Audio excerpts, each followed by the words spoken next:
नमस्कार। आज हम एक बहुत ही कॉमन टॉपिक पे बात करने वाले हैं। वो है हर्निया, जो काफ़ी मरीजों में पाया जाता है और अप्रॉक्सीमेटली 2% आबादी में ये पाया जाता है।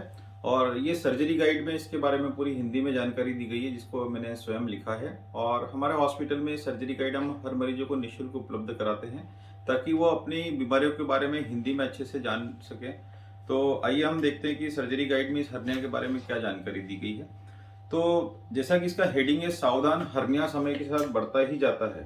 तो कहने का तात्पर्य यह है कि जिसको एक बार हर्निया हो जाता है तो उसका ऑपरेशन ही एकमात्र इलाज है, नहीं तो ये समय के साथ बढ़ते जाता है और ये अन्य कई जटिलताओं को न्योता दे सकता है। तो जैसे मैंने शुरुआत में बताया कि हर्निया की बीमारी एक बहुत ही सामान्य आम बीमारी जो कम से कम 2% आबादी में पाई जाती है। और इसलिए हम लोगों के इसके लिए इसके बारे में जानना और समझना बहुत ही आवश्यक है, क्योंकि जानकारी के अभाव अथवा गलत जानकारी के कारण कई मरीज इसको इग्नोर करते हैं और कितनी बार हमें जटिलताओं के साथ प्रेजेंट करते हैं। तो ये जिस बीमारी का एक आसानी से इलाज हो सकता है, कई बार वो एक गंभीर रूप धारण कर लेती है और अपनी जान के लिए भी खतरा उत्पन्न कर सकती है। तो सबसे पहले हम ये समझते हैं कि हर्निया आखिर होता क्या है। तो जहाँ तक हर्निया का सवाल है, हर्निया में एक ऐसी गुब्बारे जैसी फूलन या सूजन आ जाती है, जो जांघ के आसपास निचले हिस्सों में सबसे कॉमनली पाई जाती है। और ये जो सूजन आती है, ये चलने पे, खांसने पे, बोलने पे बढ़ जाती है और हाथ से दबाने पे या लेटने पे ये कम हो जाती है, खत्म हो जाती है। और जब ये इसको हम हाथ से दबाते तो उसमें कुछ गुड़गुड़ की आवाज भी होती है, क्योंकि इसके अंदर अपनी इंटेस्टाइन्स या आंतें भी होती है। सामान्यतः ये पुरुषों में महिलाओं की तुलना में अधिक पाया जाता है और ये किसी भी आयु वर्ग में हो सकता है, मतलब जन्म से लेकर तो वृद्धावस्था की किसी भी अवस्था में हर्निया हो सकता है। तो क्वेश्चन ये आता है कि हर्निया के कितने प्रकार होते हैं। तो हर्निया कई प्रकार का होता है। तो हर्निया को हम किन जगहों पर होते हैं उसके आधार पर डिसाइड करते हैं। सबसे ज्यादा ये अपने जांघों के नीचे वाले हिस्से में इनग्वाइनल रीजन में होता है, जिसे हम इनग्वाइनल हर्निया कहते हैं। वो भी दो प्रकार का होता है, डायरेक्ट इनग्वाइनल हर्निया और इनडायरेक्ट हर्निया। वैसे ही ये नाभि के आसपास भी हो सकता है, जिसे हम अम्बिलिकल हर्निया कहते हैं। ये फीमोरल हर्निया भी हो सकता है, ये लंबर हर्निया भी हो सकता है। और पहले आपके कोई ऑपरेशन किया गया उसके निशान पे भी हो सकता है, जिसे हम इंसिजनल हर्निया कहते हैं। तो इस तरह ये कई तरह का हो सकता है। तो अब प्रश्न ये उठता है कि हम कैसे पहचानेंगे, या ऐसे क्या लक्षण होते हैं जिसके द्वारा हम हर्निया को पहचान सकते हैं कि हाँ, मुझे हर्निया का प्रॉब्लम है। तो इसका जो सबसे प्रमुख लक्षण होता है वो होता है एक गुब्बारे नुमा फूलन या सूजन, कि हमारे हिस्से में एक ऐसा हमें फूलन या सूजन नजर आता है जो कि हमने पहले नोटिस नहीं किया था। तो something which is abnormal swelling which were not present before. तो जैसे नाभि के आसपास कई लोगों को नाभि फूली हुई नजर आती है, उन्हें लगता है ये नॉर्मल है, लेकिन नहीं, हो सकता है ये आपका हर्निया भी हो सकता है। वैसे ही कहीं जांघ के आसपास किसी लोगों को फूला फूला पोर्शन रहता है, जिसको हम हर्निया कहते हैं। तो ये इसका सबसे कॉमन लक्षण होता है। और जैसा कि मैंने बताया इसकी कि ये चलने पे, खांसने पे और हंसने पे या कोई भारी सामान उठाने पे ये और भी बड़ा हो जाता है या बाहर आ जाता है। और लेटने पे या हाथ से दबाने पे ये अंदर चले जाता है, जिसमें गुड़गुड़ की आवाज भी होती है। कभी कभी हर्निया में हल्का सा दर्द भी महसूस हो सकता है, पर सामान्यतः दर्द हर्निया का लक्षण नहीं होता है। अगर हर्निया में दर्द होता है तो ये कहीं न कहीं जटिलताओं की तरफ इशारा करता है। तो दर्द को हमें इग्नोर नहीं करना चाहिए, क्योंकि अगर दर्द हो रहा है तो ये हमें इशारा कर रहा है कि हम कोई कॉम्प्लिकेशंस की ओर या जटिलताओं की ओर बढ़ रहे हैं। हल्का दर्द तो ठीक है, लेकिन कई मरीजों को बहुत तेज दर्द होता है, साथ ही साथ पेट फूलने लगता है, उल्टियां होने लगती है और उन्हें सोच करने में दिक्कत आती है। तो ये इशारा करता है कि हर्निया अटक गया है या फंस गया है। और अगर आप उसको हाथ से दबाने की कोशिश करेंगे तो एक तो आपको काफी दर्द होगा और ये अंदर नहीं जाएगा। तो ये इशारा करता है कि हर्निया ऑब्स्ट्रक्ट हो गया है या कॉम्प्लिकेट हो गया है। तो ऐसे मरीजों को तुरंत ऑपरेशन की आवश्यकता होती है, तो उन्हें तुरंत अपने सर्जन से संपर्क करना चाहिए।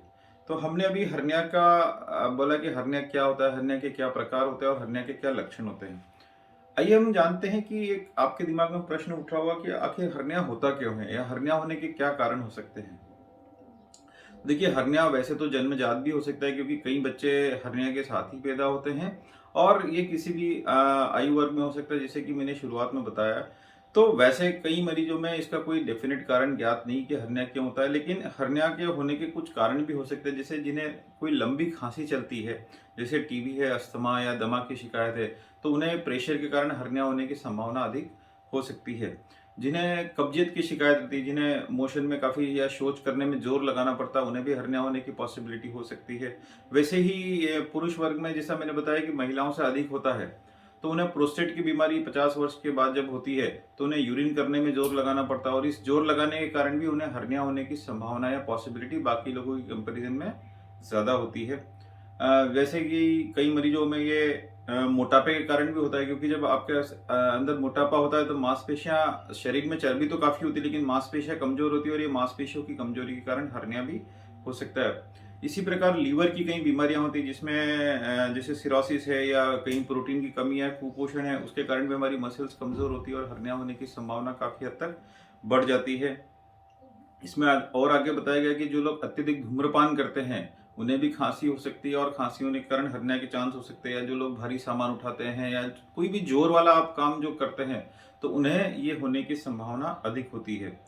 कई मरीजों में मांसपेशियों की कमजोरी होती है, जैसे पैरालिसिस है, पोलियो है, या कहीं ओल्ड एज में भी जब हमारी मांसपेशियां कमजोर हो जाती है तो भी हर्निया होने के चांस अधिक होते हैं।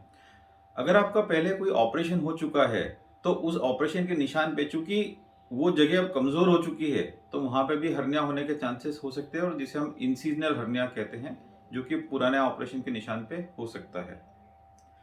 तो आइए अब हम बात करते हैं कि जब हमें हर्निया हो गया है, और जैसा मैंने शुरुआत में बताया कि नॉर्मली हर्निया में दर्द नहीं होता है, अगर दर्द होता है तो ये कॉम्प्लिकेशंस की तरफ इशारा करता है। अब चूंकि हर्निया में दर्द नहीं होता और हल्का सूजन रहता है, तो कई मरीज इसको इग्नोर करते हैं और ये फिर भविष्य में परेशानी क्रिएट कर सकता है। तो आइए हम ये जानते हैं कि इसका उपचार क्यों आवश्यक है, जैसा कि इस किताब में दिया गया है। तो हर्निया कई बार हमारी सामान्य दिनचर्या में असुविधा या अवरोध उत्पन्न कर सकता है, जैसे कि कई इन्ग्वाइनल रीजन्स में जांघ के पास हर्निया होता है और वो काफ़ी बड़ा हो जाता है, और ये काफ़ी बड़ा होने के कारण कई लोगों को चलने में परेशानी होती है। काफ़ी बड़ा होने के कारण कई लोगों को यूरिन करने में भी परेशानी होती है, और कई लोगों को सेक्स करने में भी इसके कारण समस्या हो सकती है। वजन उठाने में या भारी काम करने में भी तकलीफ हो सकती है। हर्निया की वजह से कई क्षेत्रों में रोजगार भी नहीं मिलता, जैसे आर्मी है या पुलिस की नौकरी, तो उसके पहले वो हर्निया का चेकअप जरूर करते हैं कि भाई हर्निया आपको है तो नहीं। हर्निया न समय के साथ बेहतर होता नहीं जाता, अपितु ये समय के साथ बढ़ता ही जाता है, गंभीर रूप धारण कर सकता है, और हर्निया के आंतों में फंसने या अटकने की स्थिति में जान का खतरा भी उत्पन्न हो सकता है। तो ये कॉम्प्लिकेशंस हो सकते हैं, तो इसलिए इस हर्निया का उपचार आवश्यक है। जब भी आपको इन जो लक्षणों के बारे में मैंने चर्चा की, आपको ऐसा लगता है कि भी आपको हर्निया जैसे कोई भी लक्षण है, तो आप तुरंत अपने सर्जन से संपर्क कीजिए, और उनकी सलाह के अनुसार अगर वो ऑपरेशन की सलाह देते तो आप ऑपरेशन अवश्य कराइए।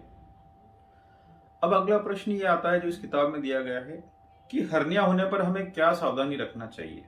तो हर्निया होने पर सबसे पहली सावधानी यह है कि हमें ज़्यादा भारी सामान नहीं उठाना चाहिए, क्योंकि इससे इसके बढ़ने का खतरा हो सकता है। हमें किसी भी तरह के जोर लगाने से बचना चाहिए, कि जैसे शौच में जोर लगाना है या अपने यूरिन के समय जोर लगाना है।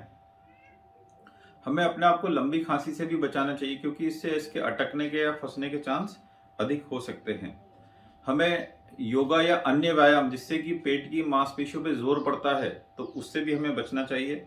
हमें ज़्यादा लंबे समय तक खड़ा नहीं रहना चाहिए, और हमें अगर धूम्रपान करते हैं तो इसे तुरंत बंद कर देना चाहिए, क्योंकि इससे हर्निया के ऑपरेशन और इलाज में परेशानी आ सकती है।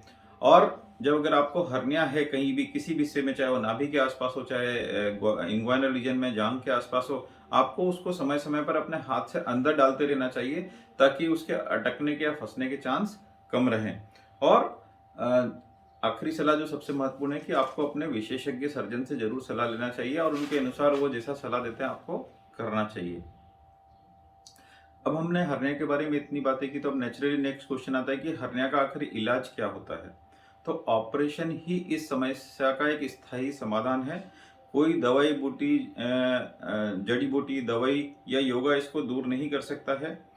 कई लोग बेल्ट भी बांधते हैं, तो बेल्ट बांधना भी उचित सलाह नहीं है, क्योंकि अगर हर्निया बाहर है और वो बेल्ट के कारण अटक गया या फंस गया तो जटिलताओं को न्योता दे सकता है। तो हमें अगर बेल्ट यूज भी करना है तो सबसे पहले हमें हर्निया को अंदर करना है, और उसके बाद ही आप इसका यूज करें।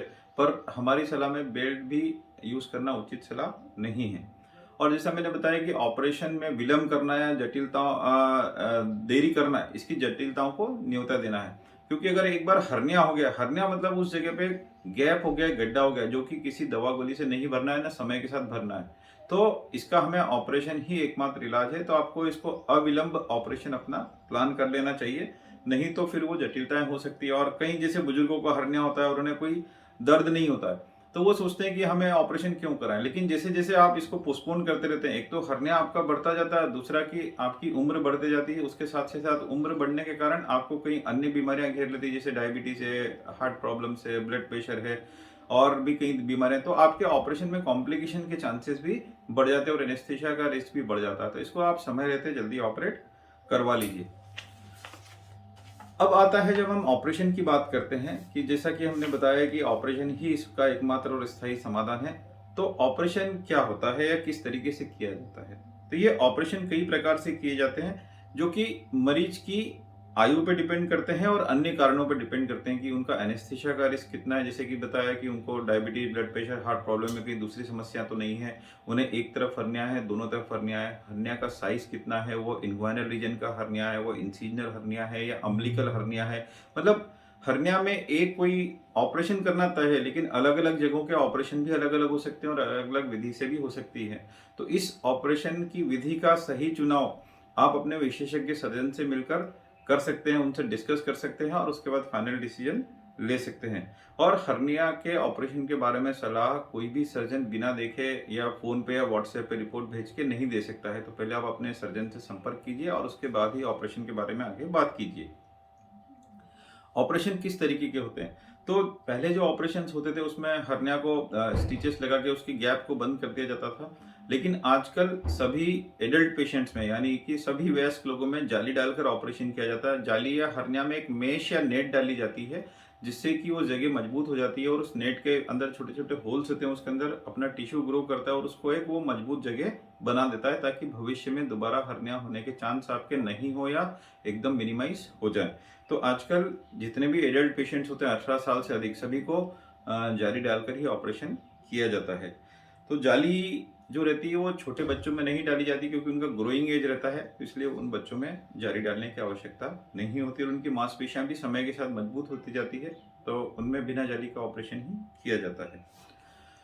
आजकल हर्निया के ऑपरेशंस की भी दो विधि आ गई हैं। वो जाली के ऑपरेशंस की मैं बात कर रहा हूँ, नेट के मैश वाले ऑपरेशन की। एक लैप्रोस्कोपी या दूरबीन पद्धति द्वारा, और एक पारंपरिक ओपन विधि है, चीरा लगाकर जो ऑपरेशन किया जाता है, और जिसका भी चुनाव सर्जन के साथ आप जांच करवाने के पश्चात कर सकते हैं कि उनके लिए कौन सी मेथड ज्यादा बेहतर होगी। आजकल दूरबीन से या लैप्रोस्कोपी पद्धति से ऑपरेशन करते हैं, तो उसमें छोटे छोटे 5 मिलीमीटर और 10 मिलीमीटर के होल्स किए जाते हैं, उसी के थ्रू दूरबीन प्रविष्ट किया जाता है और हर्निया का ऑपरेशन किया जाता है। हर्निया में जो भी इंटेस्टाइन्स या ओमेंटम रहती है उसको वापस अंदर डाल दिया जाता है, और जो गैप रहता है उसको एक जाली डालकर कवर कर दिया जाता है। तो कई मरीज ये पूछते हैं कि सर इतने छोटे से होल से ये जाली अंदर जाती कैसे है? तो इसका ये हम एक्सप्लेनेशन है कि जब हम जाली को अंदर डालते हैं तो हम उसको रोल करके अंदर दूरबीन के द्वारा डालते हैं और उसको अंदर जाके ओपन करके स्प्रेड कर दिया जाता है। तो दूरबीन का ऑपरेशन वैसा ही होता है जैसा कि ओपन टेक्निक के द्वारा किया जाता है, केवल उसका टेक्निक या मेथड अलग होता है। जब हम दूरबीन से ऑपरेशन करते हैं तो नेचुरली उसके कई एडवांटेजेस हैं, क्योंकि हमारी एक तो हमें कट बहुत छोटा रहता है, तो हमें दर्द कम होता है, हमें कम दवाओं का उपयोग करना पड़ता है, हॉस्पिटल से हमारी जल्दी छुट्टी हो जाती है और इन्फेक्शन की रिस्क भी काफ़ी कम होती है। और सबसे इम्पोर्टेंट और महत्वपूर्ण चीज़ है कि हम अपने दिनचर्या में और अपने काम पे जल्दी लौट सकते हैं, तो हमारी लाइफ स्टाइल जल्दी शुरू हो जाती है। तो ये दूरबीन के कई एडवांटेजेस हैं। और अगर हम इन्ग्वाइनल हर्निया की बात करते हैं, तो अगर किसी मरीज को दोनों तरफ इन्ग्वाइनल हर्निया है, तो उन्हें एक ही चीरे से दोनों तरफ ऑपरेशन किया जा सकता है और दोनों तरफ जाली डाली जा सकती है। तो ये इसका सबसे बड़ा एडवांटेज है। अन्यथा चीरे वाला ऑपरेशन में आपको एक चीरा राइट साइड में लगाना पड़ेगा, एक साइड लेफ्ट साइड में लगाना पड़ेगा, लेकिन दूरबीन के ऑपरेशन में एक ही चीरे से आपका काम हो सकता है। तो अब मैंने आपसे जैसे ऑपरेशन के बारे में बताया कि ये दूरबीन के द्वारा भी किया जा सकता है और एडल्ट्स में बिना जाली का ऑपरेशन नहीं किया जा सकता। दूसरी विधि जो होती है वो पारंपरिक चीरे वाली विधि होती है, जिसमें जहाँ पे हर्निया होता है उसी साइड पे ऑपरेशन करके चीरा लगाया जाता है, और जो हर्निया के जो भी कंटेंट्स हैं, इंटेस्टाइन्स, ओमेंटम है, उन्हें शरीर के अंदर वापस डाल दिया जाता है, उस जगह को रिपेयर किया जाता है और उसके साथ ही साथ जाली डालकर उस जगह को ऑपरेशन को किया जाता है। और ये ऐसा नहीं कि दूरबीन का ऑपरेशन ज़्यादा अच्छा है या चीरे वाला कम अच्छा है, दोनों ऑपरेशन अपनी जगह अच्छे हैं। और ये मरीज की कंडीशन के ऊपर डिपेंड करता है कि उनके लिए वो कौन सा ऑपरेशन ज़्यादा सूटेबल है। तो कई मरीजों में चीरे वाला ऑपरेशन ज़्यादा अच्छा माना जाता है दूरबीन वाले ऑपरेशन की कंपैरिजन में। तो ये मरीज की आयु पे, उसकी कोमॉर्बिड कंडीशंस पे और उसकी हर्निया की साइज पे डिपेंड करता है कि उनके लिए कौन सा ऑपरेशन ज़्यादा बेहतर होगा। अब हम कुछ बात करते हैं इस वीडियो को खत्म करने के पहले कि ऑपरेशन के पूर्व की क्या प्रक्रिया होती है। तो जैसा कि हमने बताया कि ऑपरेशन के लिए आप सबसे पहले अपने, अगर ऐसे कुछ लक्षण होते हैं तो आप सर्जन के पास जाइए, अपनी जांच कराइए, और जांच करने के बाद जब ये लगता है सर्जन को कि आपको हर्निया है, तो वो कुछ जांचों की बात कर सकते हैं। जैसे कुछ ब्लड के सामान्य टेस्ट होते हैं जो किसी भी ऑपरेशन के पहले किए जाते हैं। उसके अलावा जो सबसे महत्वपूर्ण जांच होती है वो सोनोग्राफी की जांच होती है। सोनोग्राफी की जांच में एक तो हर्निया के बारे में हमें और अच्छे से जानकारी मिलती है कि उसके अंदर इंटेस्टाइन से, ओमेंटम है, हर्निया का डिफेक्ट कितना है, उसका साइज कितना है, और सबसे महत्वपूर्ण है कि उसके अलावा पेट में कोई दूसरी समस्या तो नहीं। जैसे कई लोगों में प्रोस्टेट की समस्या होती है, तो हमें अगर प्रोस्टेट ज़्यादा बड़ा है या प्रोस्टेट की समस्या है तो पहले हमें प्रोस्टेट के ऑपरेशन के बारे में विचार करना चाहिए। इसके अलावा यूरिन की जांच की जाती है। अगर आपको diabetes, blood pressure, thyroid, TB या कई अन्य समस्याएं तो उससे संबंधित जांचें करने की सलाह दी जाती है। और ये सब जांचें करने के बाद फिर ऑपरेशन के बारे में डिसीजन लिया जाता है। अगर आप कोई एस्पिरिन या खून को पतला करने की गोली ले रहे हैं तो वो अपने डॉक्टर की सलाह अनुसार आपको 3 से 5 दिन पहले उनको बंद करना भी आवश्यक होता है। या आपको किसी ड्रग से एलर्जी है या प्रॉब्लम है तो आपको इस जांच के समय पे वो भी आपके डॉक्टर को बता देना चाहिए। अगर आपकी बॉडी में पहले से कोई इन्फेक्शन है, जैसे सर्दी, खांसी है, बुखार है या कोई यूरिन में इन्फेक्शन है, तो आप उस समय ऑपरेशन को प्लान मत कीजिए जब तक कि कोई इमरजेंसी ना हो, क्योंकि अगर हम इमरजेंसी में ऑपरेशन करते हैं तो कॉम्प्लिकेशन के चांसेस अधिक होते हैं। तो अगर आपको पहले से कोई इन्फेक्शन है तो आप पहले उस इन्फेक्शन को ट्रीट करवा लीजिए और उसके बाद ही ऑपरेशन के बारे में अपने डॉक्टर से सलाह लीजिए। तो दोस्तों, ये हमने हर्निया के बारे में काफ़ी डिटेल में बात किया कि हर्निया क्या होता है, क्यों होता है, ऑपरेशन क्यों आवश्यक है, ऑपरेशन कैसे किया जाता है और ऑपरेशन के पहले हमें क्या जांचें या सावधानी करना चाहिए। तो अंत में मैं केवल इतना ही कहना चाहता हूँ कि हर्निया एक बहुत ही सामान्य समस्या है और जिसका एक, अगर हम नॉर्मल तौर पे बात करें तो कुछ ही समय में आसानी से ऑपरेशन या इलाज किया जा सकता है। लेकिन अगर हम इसको इग्नोर करते हैं तो ये कई जटिलताओं को न्योता दे सकता है। तो आपको इसको बिल्कुल इग्नोर नहीं करना चाहिए और समय रहते इसका ऑपरेशन या इलाज करवा लेना चाहिए।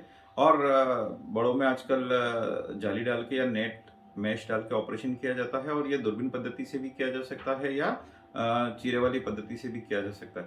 तो यहाँ फाइनल लाइन में यही कहना चाहता हूँ कि ऑपरेशन आवश्यक है, लेकिन उसमें कौन सी मेथड से किया जाता है वो इम्पोर्टेंट नहीं है। वो दूरबीन वाला भी किया जा सकता है या चीरे वाला भी किया जा सकता है, जिसका चुनाव विशेषज्ञ सर्जन आपके लिए कर सकते हैं आपसे डिस्कशन करने के पश्चात। तो आप हर्निया को, जटिलताओं को न्योता दिए बिना अपना ऑपरेशन इलाज कराइए और हर्निया की बीमारी से मुक्त हो सकते हैं। और इस सर्जरी गाइड में काफ़ी जानकारी दी गई है और भी कई जानकारी मेरी वेबसाइट पे भी दी गई है www.drvishaljain.com। और यूट्यूब पे भी मैं समय समय पर वीडियोस कई टॉपिक्स पे डालते रहता हूँ, तो आप उसको भी सब्सक्राइब करके देख सकते हैं। Thank you very much. स्वस्थ रहिए, सुरक्षित रहिए।